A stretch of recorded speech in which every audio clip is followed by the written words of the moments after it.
Hello friends, नमस्कार। मैं हूं नीरज राय और स्वागत है आपका फार्मा हर्ट्स में। दोस्तों, आज के वीडियो में हम देखेंगे वाटर सॉल्युबल विटामिन्स क्या होते हैं और उनके सभी पार्ट्स के डिटेल्स के बारे में। दोस्तों, इसके पहले हमने वीडियो बनाया हुआ है विटामिन के बारे में, जिसमें हमने आपको बताया है कि विटामिन्स क्या होते हैं और विटामिन्स कितने प्रकार के होते हैं और फैट सॉल्युबल विटामिन्स के बारे में आपको सारी चीज़ें डिटेल में वहाँ पे बताई गई हैं, जो कि है ADE के। आज की वीडियो में हम डिस्कस करने वाले हैं विटामिन B कॉम्प्लेक्स और विटामिन C के बारे में। तो दोस्तों, सबसे पहले हम देख लेते हैं कि जितने भी ये वाटर सॉल्युबल विटामिन हैं इनके नाम क्या हैं, क्योंकि विटामिन जो B कॉम्प्लेक्स है इसके नाम में बहुत ज़्यादा कन्फ्यूजन होती है। अलग अलग बुक में अलग अलग नाम दिए गए होते हैं, या तो मिसप्रिंट की वजह से या कोई दूसरे कारण की वजह से। तो आज की वीडियो में सबसे पहले हम आपको वो कन्फ्यूजन दूर कर देंगे जो आप के अंदर वो कन्फ्यूजन है कि विटामिन B कॉम्प्लेक्स में किस विटामिन का क्या नाम है। दोस्तों, सबसे पहला विटामिन होता है विटामिन B1, जिसका नाम है थायमीन, इसे एक्चुअली थियामीन बोलते हैं। दूसरा है विटामिन B2, जिसका नाम है राइबोफ्लेविन। विटामिन B3 नियासिन या nicotinic acid. Vitamin B5 pantothenic acid. Vitamin B6 pyridoxine. Vitamin B7 biotin और विटामिन H भी हम इसको बोलते हैं।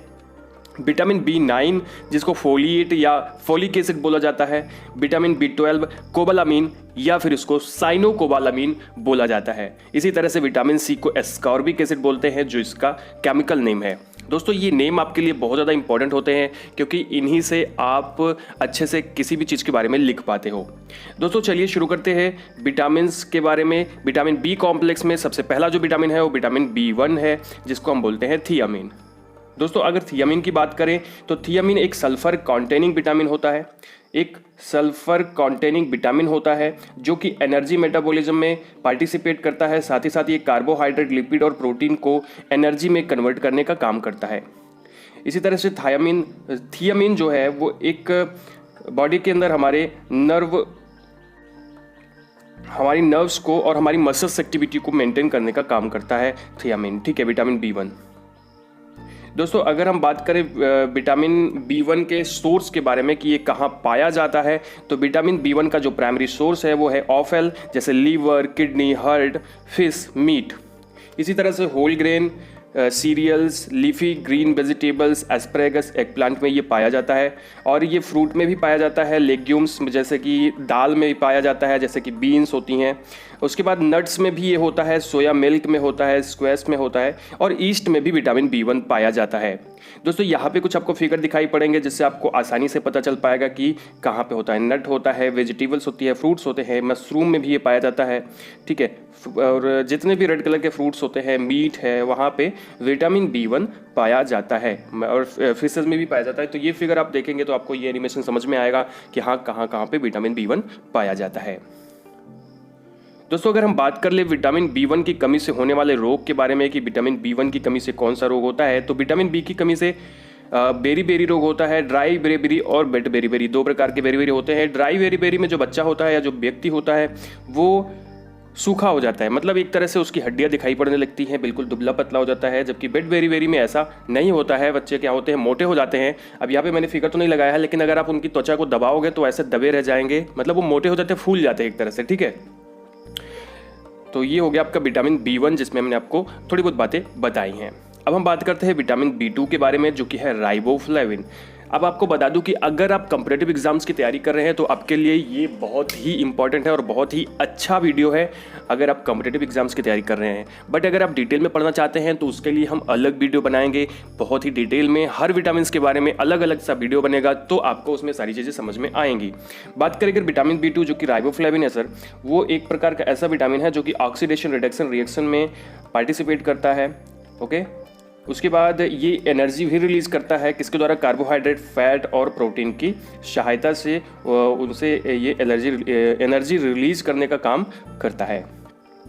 दोस्तों, अगर हम बात करें विटामिन B2 की, तो B2 हमारे बॉडी के अंदर ग्रोथ करने का भी काम करता है, हमारे विजन को अच्छा करता है, हमारे रिप्रोडक्शन को सही करता है, रिप्रोडक्टिव पार्ट्स को डेवलप करता है। और साथ ही साथ ये जो विटामिन B2 है, ये B6 फोलिक एसिड, नियासिन के एक्टिवेट करने का भी काम करता है कोएंजाइम के रूप में।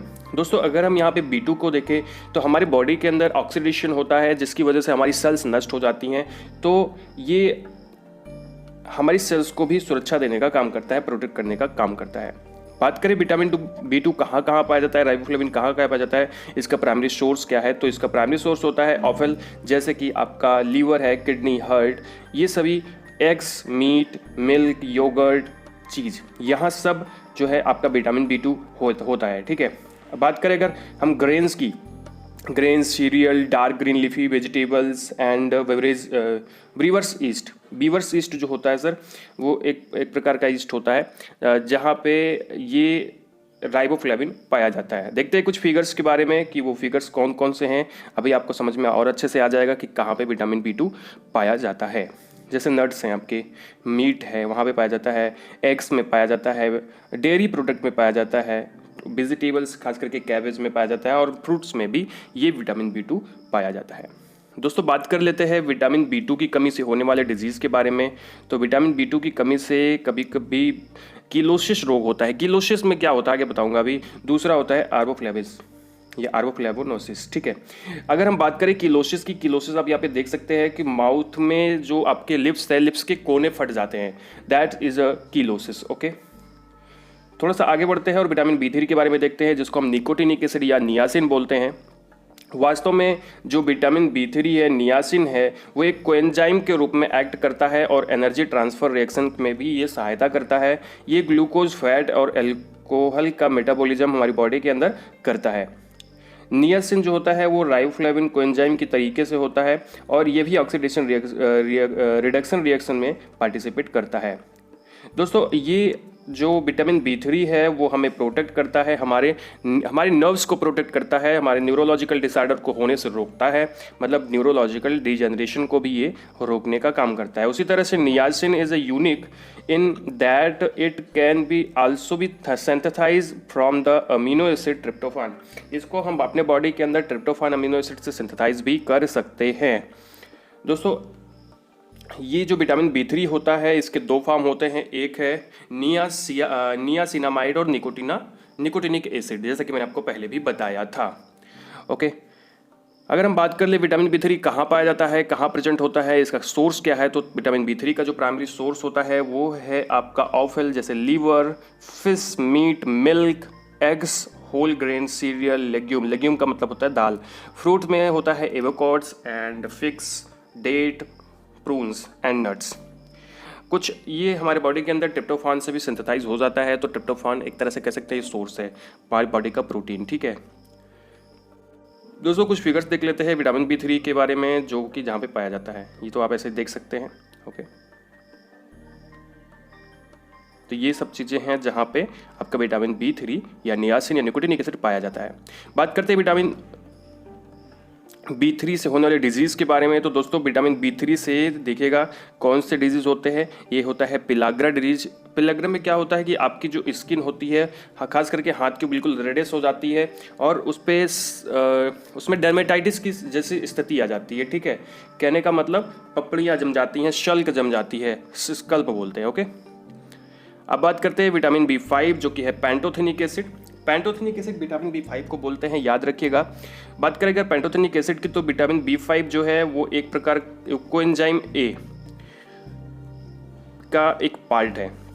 मतलब अगर कोएंजाइम A का निर्माण किया जाए तो vitamin B5 is a part of the structure of coenzyme A and ये हमारे बॉडी के अंदर ये जो जितने भी मेटाबॉलिक पाथवेज होते हैं उनमें ये इन्वॉल्व होता है और ये लिपिड के और neurotransmitter, steroid hormone and haemoglobin के सिंथेसिस में भी सहायता करता है vitamin B5। Okay, vitamin B5 हमारे बॉडी की मेंटेनेंस, हमारी बॉडी के अंदर जो सेल्स, टिश्यू, स्किन, हेयर, ये सारी चीज़ें होती हैं, इनके मेंटेनेंस के लिए सहायक होता है, इनके रिपेयर के लिए सहायता करता है।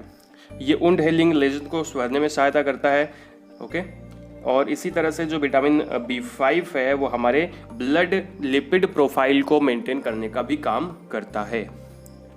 दोस्तों अगर हम विटामिन B5 का देखें कि इसका सोर्स क्या है, तो विटामिन B5 की जो प्राइमरी सोर्स हैं वो है ऑफेल जैसे लीवर एंड किडनीज, मीट जैसे chicken and beef, egg yolk, milk, fish, whole grain, cereal, potatoes, tomatoes,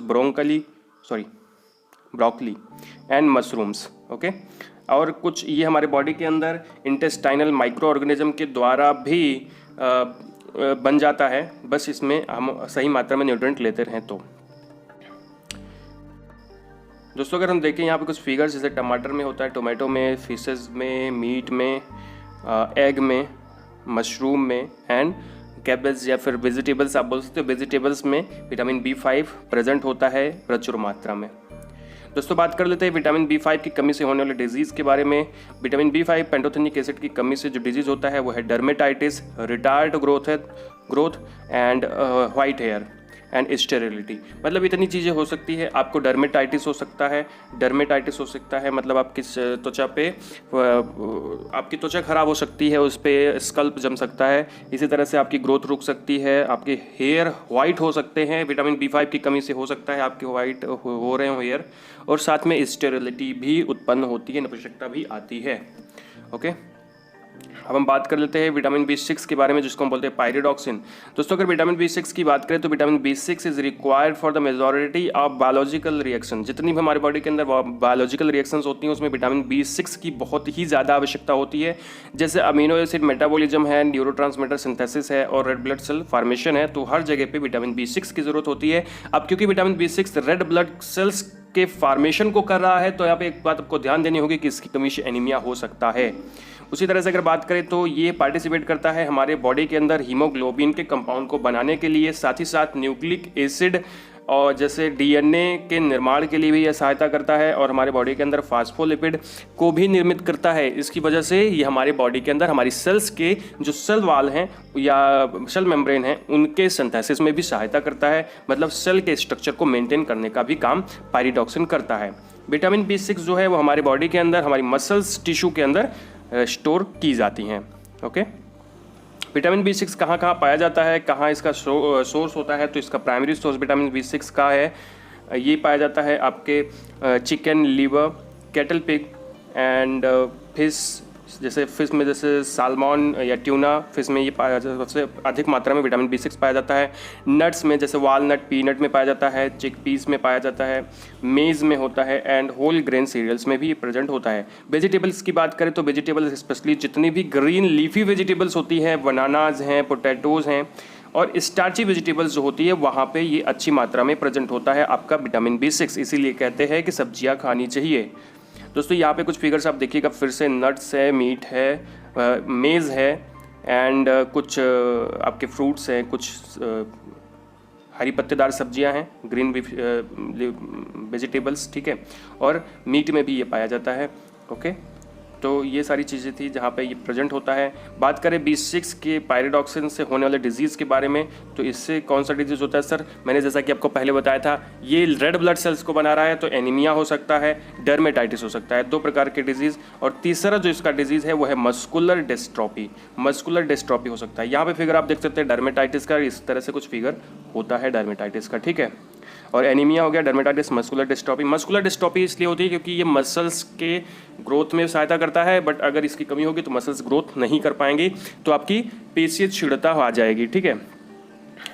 next है अगला विटामिन B7 जो कि है बायोटिन, जिसको हम विटामिन H भी बोलते हैं। दोस्तों अगर विटामिन H की बात करें, विटामिन बायोटिन की बात करें, तो बायोटिन जो है हमारी बॉडी के अंदर हमारे बॉडी के अंदर एक कोएंजाइम के रूप में काम करता है और मेटाबॉलिज्म में बहुत ही ज़्यादा सहायता करता है। ये साथ ही साथ कार्बन डाइऑक्साइड के भी ट्रांसफ़र में हमें सहायता करता है। दोस्तों ये जो है ये बॉडी के अंदर कार्बोहाइड्रेट, फैट, प्रोटीन को ब्रेक डाउन करके एनर्जी प्रोड्यूस करने का भी काम करता है। बायोटिन हमारे बॉडी के अंदर जो हमारे सेलुलर रिएक्शंस होते हैं उसमें भी इन्वॉल्व होता है। साथ ही साथ ये हमारे बॉडी के अंदर फैट, प्रोटीन के मेटाबॉलिज्म्स को मेंटेन करता है एंड हेयर, रूट, फिंगरनेल और स्किन को मेंटेन करता है। दोस्तों विटामिन B6 कहाँ कहाँ पाया जाता है? तो विटामिन B6 का जो प्राइमरी सोर्स विटामिन B7 कहाँ कहाँ पाया जाता है? विटामिन B7 का मतलब होता है बायोटिन एंड इसका सोर्स कौन कौन सा है? जैसे ये कहाँ पाया जाता है? एग्स में, मिल्क में, वेजिटेबल, सीरियल्स, नट्स जैसे almond, walnut, peanut, liver, kidney, yeast, soybean इत्यादि में पाया जाता है। और ये हमारे बॉडी के अंदर हमारे इंटेस्टाइनल बैक्टीरिया के द्वारा भी सिंथेसाइज किया जाता है, बस इसको न्यूट्रिएंट मिलता रहना चाहिए। दोस्तों अगर यहाँ पे कुछ फिगर्स देख लेते हैं कि कहाँ कहाँ ये पाया जाता है, ये सारे फिगर्स हैं, आप इसको ज़रूर से ज़रूर देखिएगा तो आपको ज़्यादा समझ में आएगा, ठीक है, ये सारी फिगर्स।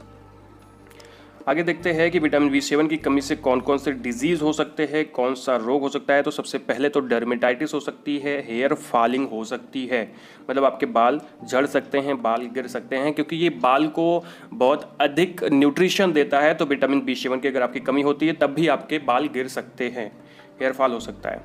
नेक्स्ट हम बात करते हैं विटामिन B9, जिसको हम फोलिक एसिड भी बोलते हैं या फोलेट भी बोलते हैं। दोस्तों अगर बात करें फोलिक एसिड की, तो ये एक फोलेट जो होता है वो नेचुरली अकरिंग फॉर्म होता है, ठीक है, किसका? ग्लूटामिक एसिड का, ठीक, ग्लूटामिक एसिड का नेचुरली अकरिंग फॉर्म होता है, as well as the forms found in the fortified foods. And ये हमारे फूड के अंदर भी पाया जाता है और इस सप्लीमेंट्स के अंदर भी पाया जाता है फोलिक एसिड, ठीक है। दोस्तों अगर बात करें फोलिक एसिड की, तो एक इस फोलिक एसिड का जो स्टेबल फॉर्म होता है वही फोलेट होता है। एंड ये हमारे ये कुल मिला के इतना समझ लीजिए, इसका प्राइमरी फंक्शन होता है एज अ कोएंजाइम का, ठीक है, इसका प्राइमरी फंक्शन होता है कोएंजाइम का। अच्छा बात करें विटामिन B9 की, मतलब फोलेट कहाँ कहाँ पाया जाता है, इसका सोर्स क्या क्या है, तो ये डार्क ग्रीन लीफी वेजिटेबल्स में होता है, बीन्स में होता है, एस्परेगस, व्हीट जर्म में होता है, ईस्ट में, जैसे कि मैंने आपको पहले शायद पहले नहीं बताया, ईस्ट में है, पीनट्स में है, ऑरेंज में और स्ट्रॉबेरीज में ये प्रेजेंट होता है। ओके, विटामिन B9 देखिएगा यहाँ पे कुछ फिगर्स मैं बना रहा हूँ, कहाँ कहाँ पे प्रेजेंट होता है, इन सभी जगहों पे ये प्रेजेंट होता है। ओके, अब हम बात कर लेते हैं विटामिन B9 की कमी से कौन कौन से डिजीज़ हो सकते हैं, कौन सा। सबसे पहला तो हो सकता है फोलिक एसिड की कमी से एनीमिया, आपको डिजीज़ हो सकता है, रिटार्डेड ग्रोथ हो सकती है, ठीक है, तो ये 2 डिजीज़ आपको हो सकते हैं। ओके, आगे देखते हैं विटामिन B12, जिसको हम साइनोकोबालामीन या कोबालामीन बोलते हैं। ये क्या है?